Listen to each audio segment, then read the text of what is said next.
Bonjour à tous, je suis le professeur Okami pour vous servir. Étant membre d'Umbrella Corps, j'ai toujours eu la chance de côtoyer des zombies plus horribles les uns que les autres. Et aujourd'hui, un zombie a particulièrement retenu mon attention. C'est parti.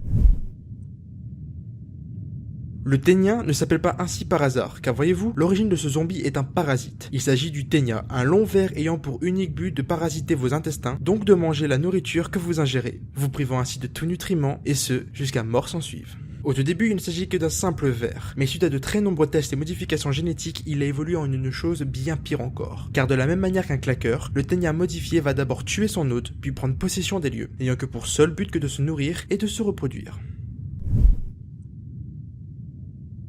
Pour ce qui est de la transmission du parasite, c'est très simple. Ici, la morsure ne vous transforme pas en l'un des leurs. Par contre, si vous ne la traitez pas rapidement, l'infection se propagera jusqu'au cœur et vous finirez par mourir. Le seul moyen d'être infecté est d'ingérer un ver, qu'il soit arrivé à maturité ou qu'il soit encore un bébé, cela ne change rien. À partir de ce moment, il ne vous reste plus que 6 jours à vivre. Mais vous vous sentirez de plus en plus mal et vous aurez de plus en plus faim, car, encore une fois, il s'agit du ténia. Puis au bout du 6e jour, vous mourrez, car vous avez été privé de nourriture et parce que cette saloperie vous aura bouffé les intestins, histoire de faire un peu de place. Un ténia reste totalement humanoïde, il ne possède aucune modification visible, mais vous pourrez tout de même le différencier d'un vivant assez facilement, car ce dernier est très mince ainsi que très blême, alors que son ventre lui est gonflé, dû à la présence du ténia.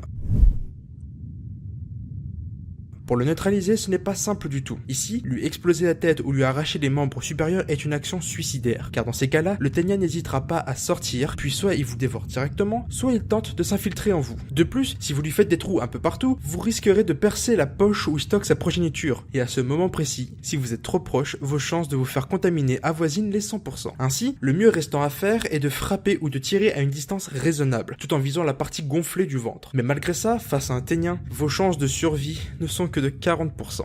C'est tout pour moi. J'espère que maintenant ce sera plus facile pour vous de survivre face à un ténia. Je vous dis à bientôt, si vous êtes toujours en vie.